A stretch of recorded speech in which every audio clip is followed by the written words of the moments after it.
They were 300 meters below the surface, and oxygen was running out fast. But Captain Carter had a secret, one that could save them all or destroy everything he'd built. The explosion came without warning. A violent shudder that threw men against steel walls, shattered gauges, and plunged half the submarine into darkness. Captain William "Iron Hand" Carter gripped the command rail, his knuckles white, his jaw clenched.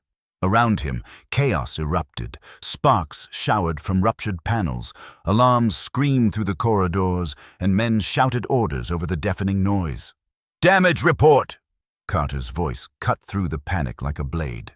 His executive officer, Jake "Hawk" Morrison, scrambled to the console, his face pale under the emergency lighting.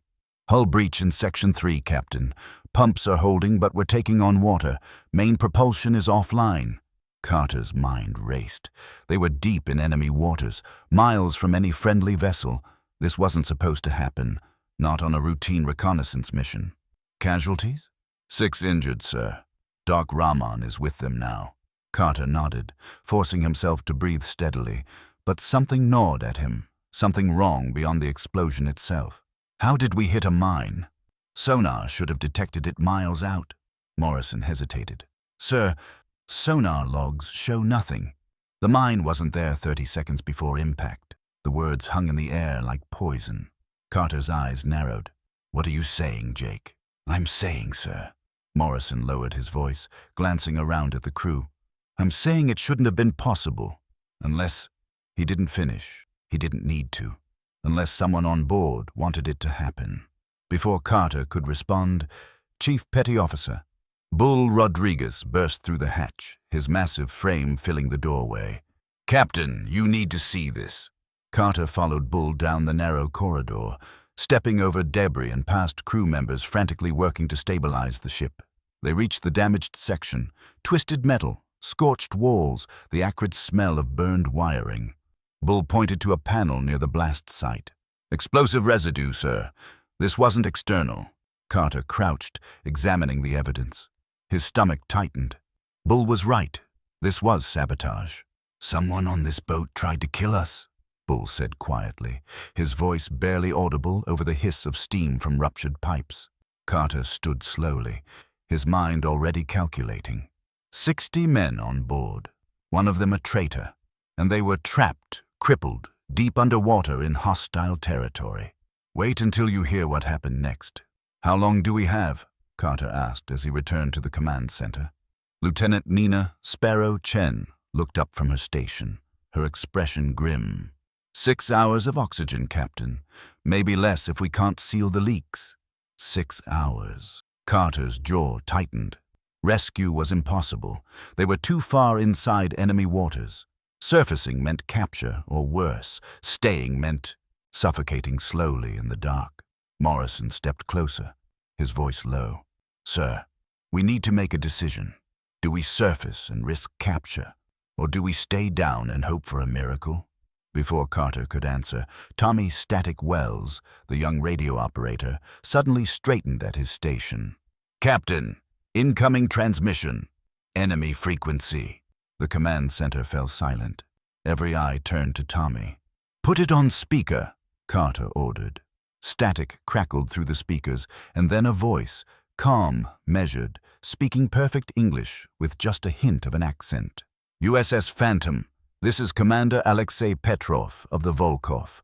We are aware of your situation. We can help." The room exploded. "It's a trap," Morrison shouted. "They'll take us prisoner." "Quiet." Carter's command silenced them instantly. He stared at the radio, his mind spinning. How did they know their ship's name? How did they know they were in trouble? "Commander Petrov," Carter said slowly, "what makes you think we need help?" A pause, then, "Come now, William. We both know your ship is crippled. I'm offering you a chance to save your crew." "William." The use of his first name sent a chill down Carter's spine. "How do you know my name?" Another pause, longer this time. When Petrov spoke again, there was something almost sad in his voice. "Because we've met before, old friend. Annapolis, 2003. Joint Naval Training Program. You really don't remember me?" Carter's blood ran cold. Memories flooded back. A younger version of himself, an exchange program with foreign naval officers, a Russian cadet he'd trained alongside. They'd been close once, friends even, until the incident, until Petrov had been sent home in disgrace, accused of… Carter couldn't even remember what. "Alexei," Carter whispered. "So you do remember." Petrov's voice carried a hint of satisfaction. "Good. Then you know I'm not your enemy, William. Not today." Morrison was staring at Carter, betrayal written across his face. "You know this man, sir. It was 20 years ago, Jake. Another lifetime. And now he's hunting us." "No," Petrov's voice cut in. He'd heard Morrison's outburst. "Now I'm saving you. You have 6 hours of oxygen. I have medical supplies, repair equipment, and a way out of these waters. But William," the transmission crackled with tension, "you have to trust me, and you have to do it now." Carter looked around at his crew, scared, injured, running out of time.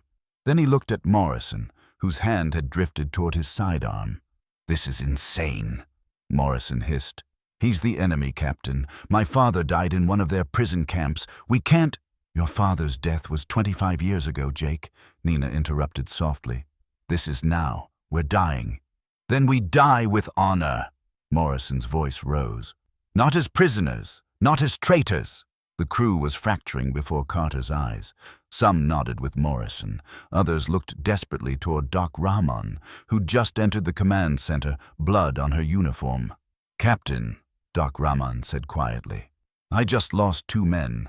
I have 4 more who won't last 3 hours without surgery. Whatever you're going to decide, decide it now." Carter closed his eyes. Command had never felt heavier. "Petrov," he said into the radio, "what are your terms?" "No terms. No surrender. I help you repair your ship. You leave these waters. We forget this ever happened." "Why?" "Because some debts transcend politics, William. You saved my life once. I haven't forgotten. But here's what Captain Carter didn't know, what none of them knew. While Carter was processing Petrov's words, Bull Rodriguez was conducting his investigation. He'd found something in Lieutenant Chen's quarters, a note written in Cyrillic script tucked between her mattress and bed frame. Bull's Russian was limited, but he recognized enough: coordinates, dates, ship movements. He'd also found something else. A second sabotage device, not yet activated, hidden in the oxygen recycling system. Someone had planned to finish the job.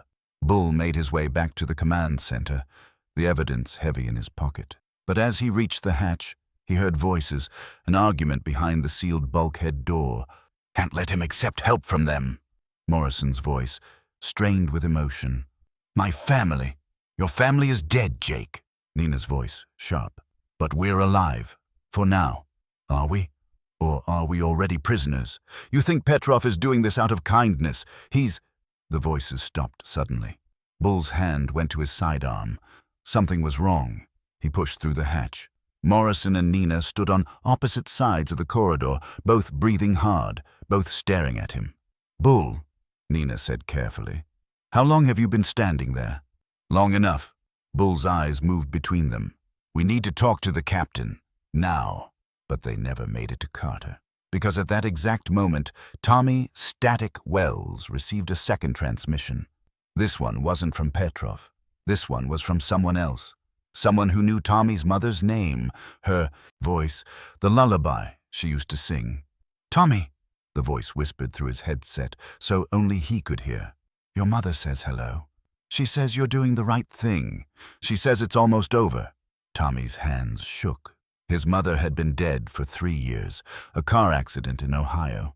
He'd been at sea when it happened. He'd never gotten to say goodbye. "Who is this?" Tommy whispered. "A friend. Someone who wants to help. But Tommy, you need to stop them from accepting Petrov's help. You need to make sure they stay here." "Why?" "Because your mother wants you to come home, and this is the only way." Tommy's vision blurred. The voice was perfect, exactly like he remembered. The lullaby was one only his mother knew. "What do I have to do?" And in that moment, without realizing it, Tommy sealed their fate. Carter had made his decision. "Petrov, we accept your help, but we do this my way. You surface first. You send over supplies in neutral water. No boarding, no physical contact." "Agreed," Petrov responded. We'll begin moving to coordinates. The transmission cut off. Every light in the submarine went dead. Complete darkness. Then, emergency lighting flickered on. Dim red bulbs that turned everyone into shadows. "Report!" Carter shouted. "Power systems offline, sir." Nina's voice, somewhere in the dark. "All of them. Main, backup, emergency, everything just shut down simultaneously." This was no accident. This was the traitor's endgame. Bull's voice boomed through the chaos. "Nobody move. The saboteur is still on board, and they just showed their hand." "Bull's right," Carter said, forcing calm into his voice. "Everyone stays where they are. Bull, find the source of the shutdown." "Already on it, sir." But Bull wasn't moving toward the electrical systems. He was moving toward Tommy Wells. Something about the kid had been off. The way he'd flinched when Petrov called, the way his hands shook on the radio controls. Bull had seen that look before. The look of someone who'd been compromised. "Tommy," Bull said quietly, approaching the radio station. "I need you to step away from the console." Tommy didn't move. His face was illuminated by the dim glow of his headset light. Tears streamed down his cheeks. "I can't, Bull. I'm sorry. I can't." "Son, whatever they told you, it's my mother's voice." Tommy's scream echoed through the command center. "She's alive, Bull. She's alive, and they have her." Everything stopped. Carter stepped forward slowly, his voice gentle. "Tommy, your mother is dead. You were at her funeral." "No." Tommy shook his head violently. "No, that was a lie. They faked it. They took her. And they said if I help them, if I make sure we don't accept Petrov's help, they'll let her go. They'll let her come home." "Who told you this, Tommy?" "I don't know. The voice. It comes through the emergency frequency. It knows everything about her. Things nobody else could know." Doc Rahman pushed forward. "Tommy, this is a psychological attack. They're exploiting your grief. Your mother is—" "Don't!" Tommy pulled out a detonator. Small, crude, but unmistakably real. "Don't come closer. Don't try to stop me. I already activated the second device. In 3 minutes, the oxygen system will explode. And then they'll rescue us. The real rescuers. Not Petrov. Not the enemy. Wait, you need to understand what happens next, because it changes everything." Morrison moved first. Not toward Tommy, toward Nina. His sidearm was drawn before anyone could react, pressed against Nina's temple. "Nobody moves," Morrison said coldly. "Tommy, disarm that device, now." "Jake, what are you doing?" Carter's voice was ice. "Saving this crew from themselves, from you." Morrison's hand was steady, his eyes hard. "Tommy's compromised. Nina's a spy. Bull found evidence in her quarters, and you, Captain, you're so desperate to save everyone that you're willing to trust a Russian commander we haven't seen in 20 years. You're making a mistake, Jake." "No, sir, you are, and I'm relieving you of command under Article 1088, inability to perform duties." The words hit Carter like a physical blow. Mutiny. "Jake," Morrison cut him off. "Tommy, I said disarm the device." Tommy's hand wavered. "But my mother, your mother is dead." Morrison's voice was brutal. "They lied to you, just like Petrov is lying to the captain, just like Nina's been lying to all of us. We're alone down here, and the only people we can trust are each other. Now disarm it, or I put a bullet in Nina's brain." Nina's voice was steady despite the gun at her head. "Jake, you're wrong about me. The evidence Bull found was planted." "By who?" Bull asked, his own weapon now drawn. "By whoever really sabotaged the ship." Nina's eyes moved to Morrison. "By whoever wanted to make sure we never trusted each other. By whoever needed us divided." And then the impossible happened. The lights came back on. Not the emergency lights. All the lights. Power surged through the ship, and over the speakers, Petrov's voice returned. "William, I'm sorry. I lied to you." Carter's stomach dropped. "I'm not here to help you. I'm here to recruit you. 3 months ago, our intelligence services approached your crew. We offered them something your government never could. The truth." "What truth?" Carter demanded. "The truth about why you're really here. The truth about the routine reconnaissance. Mission that just happened to take you through the exact coordinates where a joint NATO-Russian black site is hidden. The truth about what your superiors don't want you to find. Morrison's gun wavered. What are you talking about? I'm talking about the fact that your orders were falsified. That someone in your chain of command wanted you dead. That the mine wasn't planted by my country, it was planted by yours. The command center was dead silent.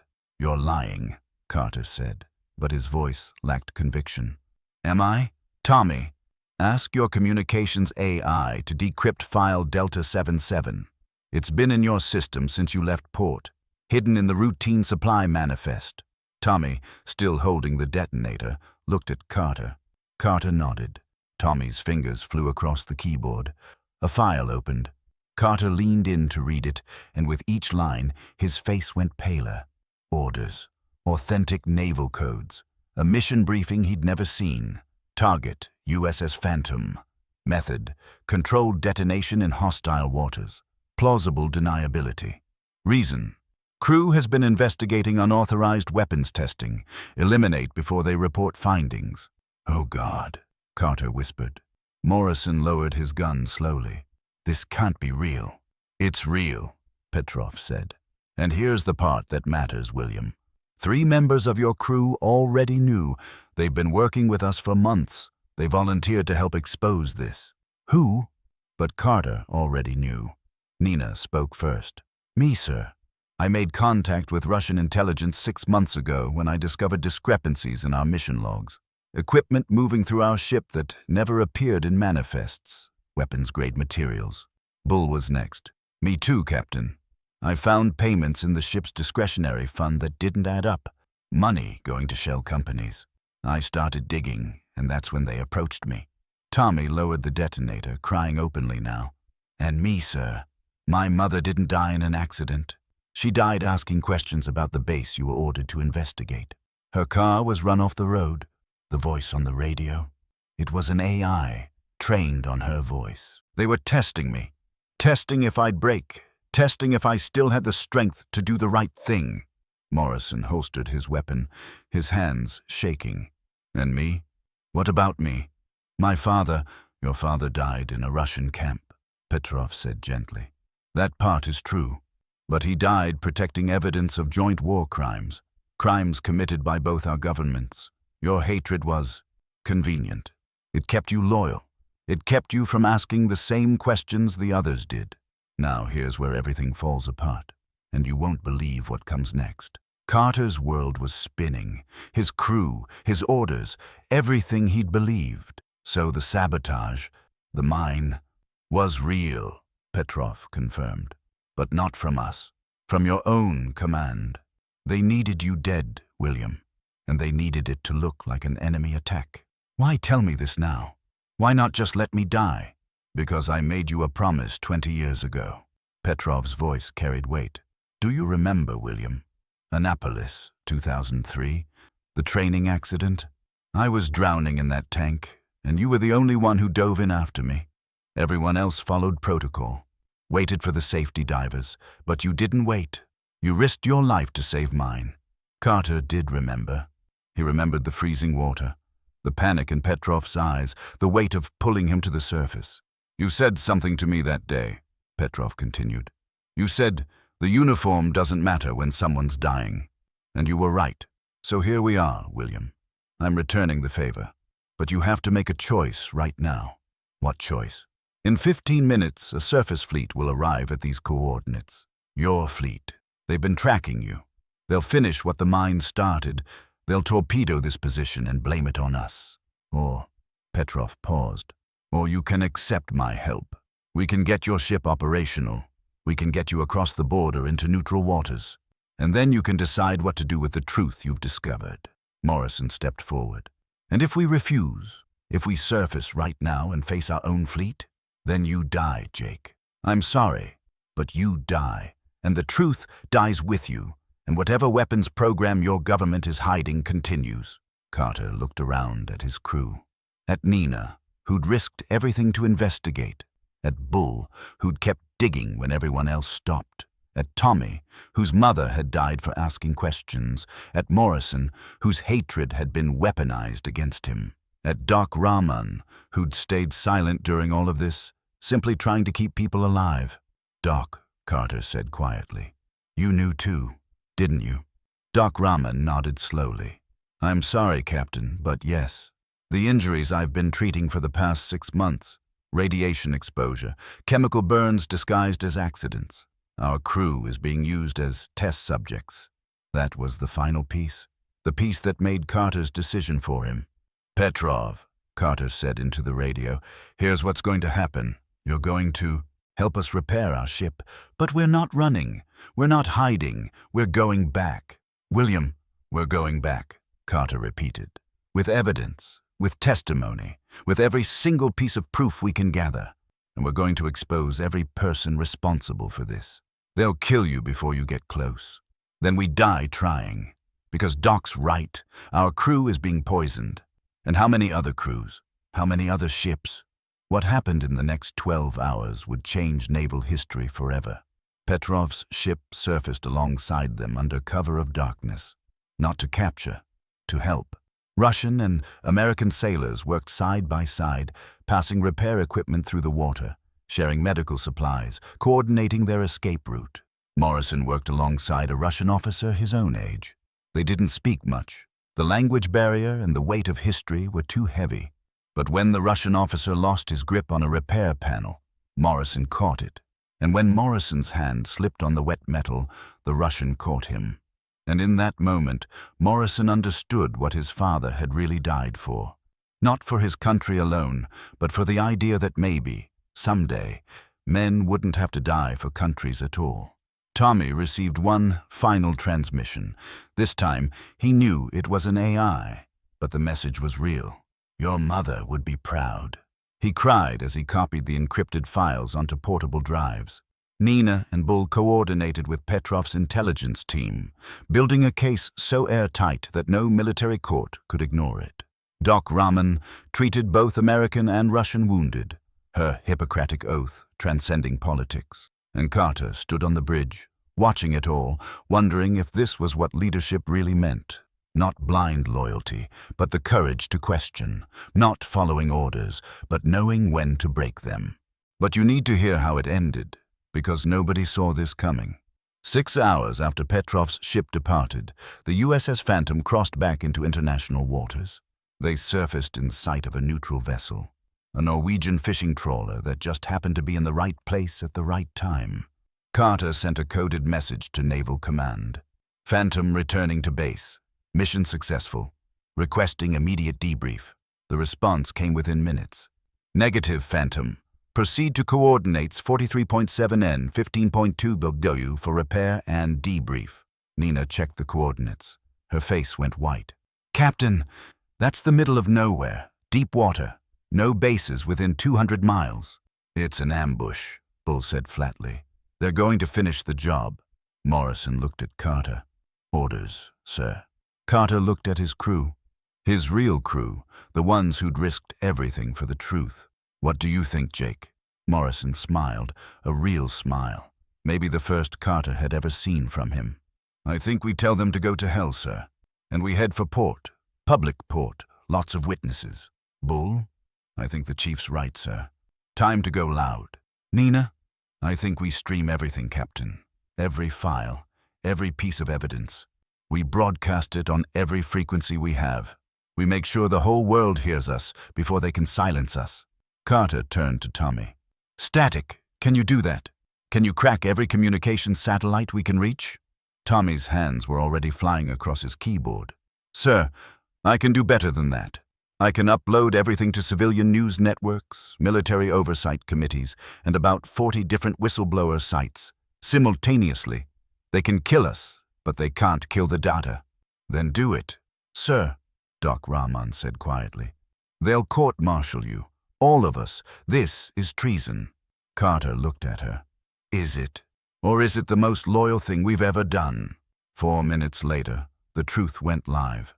Files, audio recordings, video evidence, testimony from 3 separate crew members, evidence of weapons testing on sailors, Evidence of falsified orders, evidence of a joint NATO-Russian black site conducting experiments in violation of international law, evidence of assassination attempts on American service members. The internet exploded.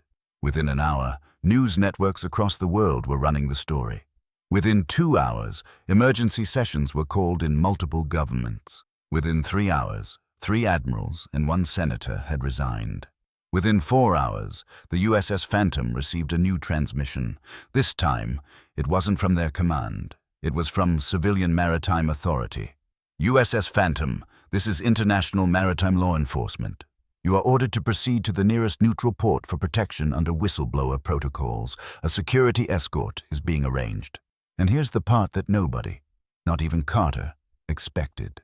The escort that met them wasn't American, it wasn't Russian, it was a coalition, Norwegian, Canadian, Japanese, and German vessels, sailing in formation, a message from 53 nations, delivered without words. We're watching, you're safe, come home. Carter stood on the bridge as they entered port, surrounded by reporters, cameras, and more lawyers than he'd ever seen in his life. Morrison stood beside him. What do you think happens now, sir? I think we spend a very long time in very uncomfortable rooms, answering very hard questions, Carter said. Was it worth it? Carter looked at his crew, exhausted, scared, but alive. All of them. He thought about Tommy's mother, who died asking questions, about Morrison's father, who died protecting truth, about all the sailors who'd been used as test subjects and never knew why they got sick. Yeah, Jake, it was worth it. But the story doesn't end there. Because 3 months later, something happened that nobody expected. Carter was sitting in a military tribunal midway through his court-martial when his attorney received an encrypted message. The message was from Petrov. It contained coordinates and a note. One last gift, old friend. Check the coordinates. Check who owns the shell companies. Check who gave the final orders. Carter's attorney entered the evidence into the court record. The coordinates led to a private facility. The shell companies traced back to a defense contractor, and the final orders. The final orders came from someone who'd been sitting on the tribunal the entire time. The room erupted. Security moved in. The trial was suspended, and in the chaos, Carter received one final transmission, text only, from an unknown number. The uniform doesn't matter when someone's dying. Thank you for remembering. AP. Carter smiled. 6 months later, the USS Phantom was decommissioned. The crew was disbanded, but they weren't imprisoned. Instead, they were quietly, carefully, honorably discharged. No fanfare, no medals, but no jail time either. Because too many people were watching now, because the truth was out, because 53 nations had made it clear that whistleblowers, under their protection, wouldn't be martyred. Carter stood on a dock in Maine, watching his ship being towed away for scrap. Morrison joined him. What will you do now, Captain? I don't know, Jake. Civilian life? Maybe teach, maybe write. What about you? Morrison shrugged. I'm thinking about visiting Russia. There's someone I'd like to meet. Someone who helped save my life. Petrov? Yeah, I figure I owe him a thank you. And maybe it's time I let go of some old ghosts. And that's when Carter understood the real mission. It had never been about reconnaissance. It had never been about the black site or the weapons testing or even about exposing corruption. It had been about this. 2 men from opposite sides of history learning to see each other as human. A crew learning that loyalty sometimes means disobedience. A system learning that sunshine is the best disinfectant. And a captain learning that command isn't about following orders, it's about knowing when to break them. But there was one final twist, one last secret Carter discovered. 2 years later, Carter received a package. No return address. Inside, a photograph from Annapolis, 2003. Young Carter and young Petrov, arms around each other's shoulders, grinning at the camera. On the back, in Petrov's handwriting, some debts transcend politics. Some friendships transcend time. Thank you for diving in. Your old friend, Alexei. And underneath that, in different handwriting Carter recognized as his own instructors from 20 years ago. These two will either start a war or prevent one. Watch them carefully. The instructor had been right, just not in the way anyone expected. Carter framed the photograph and hung it on his wall. And every time someone asked him about his service, about the tribunal, about the scandal that had rocked 3 governments and led to 17 resignations, he pointed to that photograph and said, "The uniform doesn't matter when someone's dying. That's the only order that ever really mattered." 10 years later, a naval academy. An instructor stands before a class of young officers from 12 different nations. The instructor is older now, gray at the temples, but his eyes are sharp. "Today we're going to talk about the Phantom Incident," he says, "about what happens when orders conflict with conscience, about what it means to serve." The students lean forward. This story has become legend. "And we're lucky," the instructor continues, "because today we have a special guest, someone who was there, someone who made the hardest choice a commander can make." Captain William Ironhand Carter walks into the classroom. He's not in uniform anymore. He's wearing civilian clothes, a professor's jacket, carrying a worn notebook, but his bearing is unmistakable. Once a sailor, always a sailor. "Thank you for having me," Carter says, and then he smiles. "But I'm not here alone. I brought an old friend." Commander Alexei Petrov enters from the other door. The students gasp. The 2 men, one American, one Russian, meet in the middle of the room. They shake hands. "This," Carter says, "is what happens when you remember that our enemies are human too. When you remember that courage sometimes means mercy. When you remember that the hardest battles aren't fought with weapons, they're fought with conscience." Petrov nods. "And when you remember that honor isn't about flags or borders, it's about being willing to risk everything, even your career, even your freedom, for what's right." The students sit in stunned silence. Then slowly, one of them raises her hand. "Sir, if you had to do it again, would you?" Carter and Petrov look at each other. They answer simultaneously. "Every single time." Fade to black.